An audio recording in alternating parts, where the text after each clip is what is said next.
Magandang araw at welcome po muli sa inyo mga kasama natin dito sa Manong Joe. At ngayon meron tayong espesyal na programa.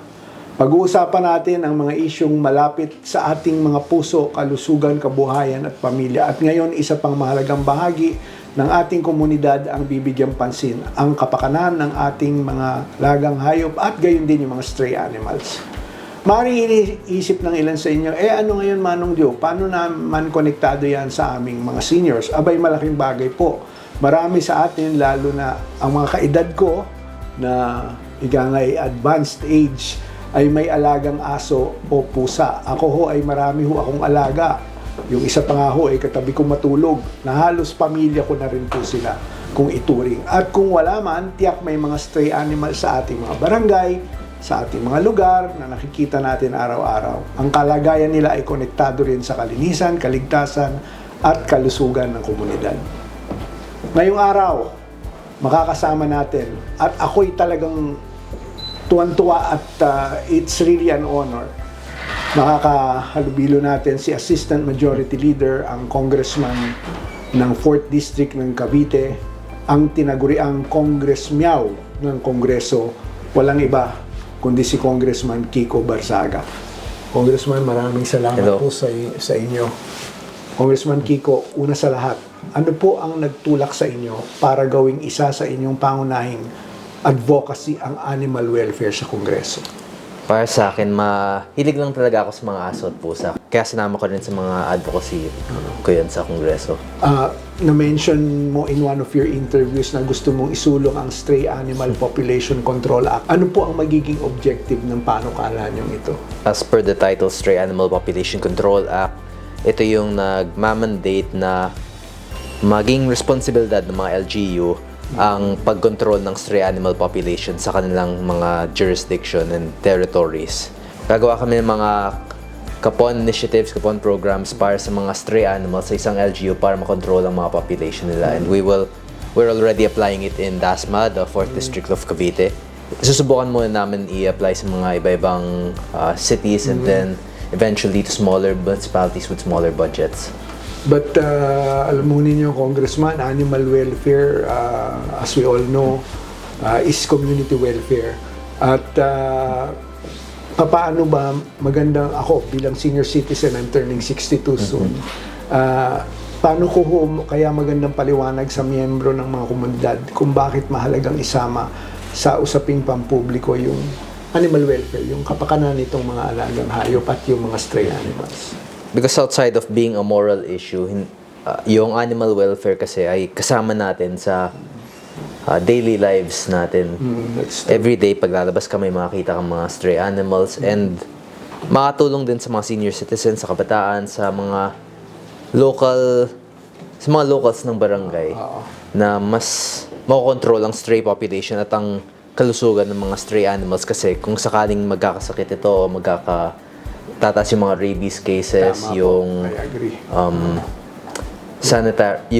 barangay sanitary issues, sila naman yung maapektuhan nun. So I think it's time that we take responsibility for the population of the stray animals, for the increasing population of stray animals within our jurisdictions.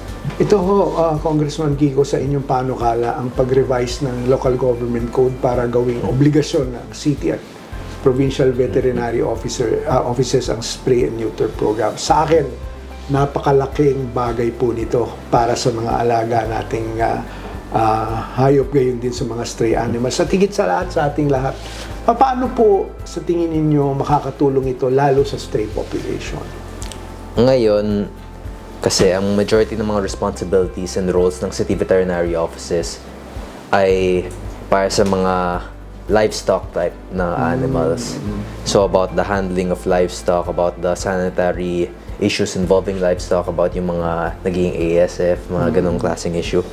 Ngayon, plano kong i-expand yung scope nun para makasama din ang mga stray cats and stray dogs, stray animals within the community within the respective cities. Kasi siya yung nagiging primary na exposure ng mga tao sa mga stray wildlife or stray animals. Kasi yung mga livestock animals naman, mostly sa mga agricultural sectors yan. Pero katulad namin sa Dasma, nagiging mas urbanized na kami. Parang nagbabago na yung mga pangangailangan namin in regards to the veterinary offices and to what we need of the veterinary offices. Para po, kung Kiko, sa mga nakatatanda na may alagang hayop, ano po yung simpleng paraan para makatulong sila sa pananatili ng kalinisan at kaligtasan sa community? Ang pinaka-importante talaga dun, yung responsible pet ownership. Keep your dog's leash, walang masyadong unattended na mga animals, and then yung regular vaccinations, health checkups, para kung sakaling magkasakit sila, hindi sila makakahawa ng mga ibang hayop or sa mga ibang transmittable diseases. And yung sa sanitary control, then wag hayaan tumahi kung saan-saan. It's mostly just general tips on how to take care of animals. So, one of my last few questions, kung may stray animals sa isang barangay, ano po, Congressman, yung tamang proseso o hakbang para masolusyonan ito ng maayos at makatao? Well, depende talaga yan kasi sa mga barangay. Kasi iba-iba yung budget ng mga barangay. Yung iba mas mayaman. Kung anong magiging response nila ay depende sa economic status ng barangay na yun. Hindi naman lahat kaya gumawa ng animal shelter or gumawa ng mga initiatives para sa mga rescuers or para sa mga animal shelters nila para makatulong sa mga kapon initiatives. So, as for me, I'm working with the LGU ng Dasma dahil dati ako naging konsehal ng Dasma and board member ng Cavite. What we're doing now is gumagawa kami in coordination with City Veterinary Office ng mga kapon initiatives. Tapos umiikot-ikot kami sa mga barangay. Tapos gumagawa kami ng mga libreng kapon programs or low-cost kapon programs. Kasama nandun yung mga vaccinations, anti-rabies, iba-iba. And para sa mga barangay naman, I think mas efficient para sa kanila kung magko-coordinate lang sila with the LGU since yun naman yung may mga veterinary offices na makakatulong sa kanila. Alam mo ninyo, mga kaliwanag, ang modelo na pinapakita ng 4th District ng Cavite, na pinapakita ni Congressman Kiko, sa akin, ang gold standard sa local government unit. Sana makopya din po ito ng iba. Na banggit din ninyo, may last 2 questions, Congressman Kiko, nabanggit din ninyo ang plano para magkaroon ng medical assistance para sa mga pusa at aso. Inspirasyon ito mula sa Malasakit Center. Ang tawag niya yata ho dito yung Meow Lasakit Center. Meow Lasakit Center, ayun sabi ni Congressman Kiko, Meow Lasakit Center. Paano ho ninyo na-i-envision itong gagana at magpatuloy sa mga darating na panahon? Para sa Meow Lasakit Center, una sa lahat, ang magiging veterinary assistance, lalo na para sa mga shelters at sa mga local rescuers, medyo mahirap pa yan i-envision ngayon kasi kulang pa tayo sa mga veterinarians dito sa buong Pilipinas. Right now, there's less than, as per the City Veterinary Office, may kasama kasi ako ng City Veterinarian na nagbibigay sa akin mga statistics at yung current status ng veterinary community in the Philippines. Mga around 10,000 lang yung active veterinarians dito, maybe less than. At hindi talaga yun sapat para sa mga pangangailangan natin, para sa mga stray animals.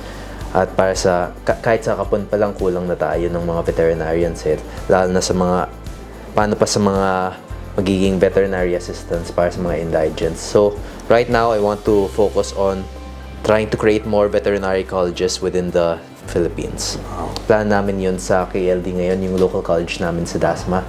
And hopefully, pag na-implementa namin yun, we can start adding veterinary courses in private and other public colleges outside of our jurisdiction. Napakagandang plano ho, Congressman Kiko.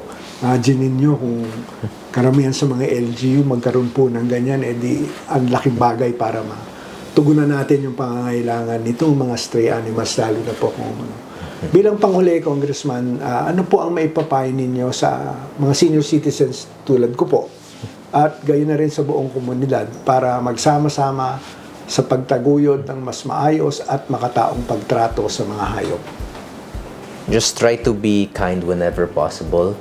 not just to people but also to the animals that you see. Naku, maraming salamat po kung Kiko Thank you. Barzaga. Mga kasama, ako'y na-inspire dito sa usapan namin ni Congressman Kiko. Ang mga leader na tulad niya ang kailangan po ng bayan para patuloy po natin palaganapin ang animal welfare kung saan man tayo lahat nakatira. No? Mukha ko po ako taga Pasig, Congressman po taga Dasmariñas, Cavite. Kayo po may iba din po kayong mga lugar. If we can only be kind, sabi nga po ni Congressman Kiko, not only to humans but to animals, ang ganda po ng magiging resulta ng mundo po natin. Kaligtasan, kalinisan at kaginhawaan ng ating komunidad ay hindi lang para sa tao. Para din po sa mga kasama nating hayop, lalo na yung mga walang kalaban-laban na stray animals. Hanggang sa muli, ako po ang inyong lingkod, si Manong Joe Saldariaga, and it has really been an honor, Congressman Kiko Barzaga. Thank you. Thank you very much.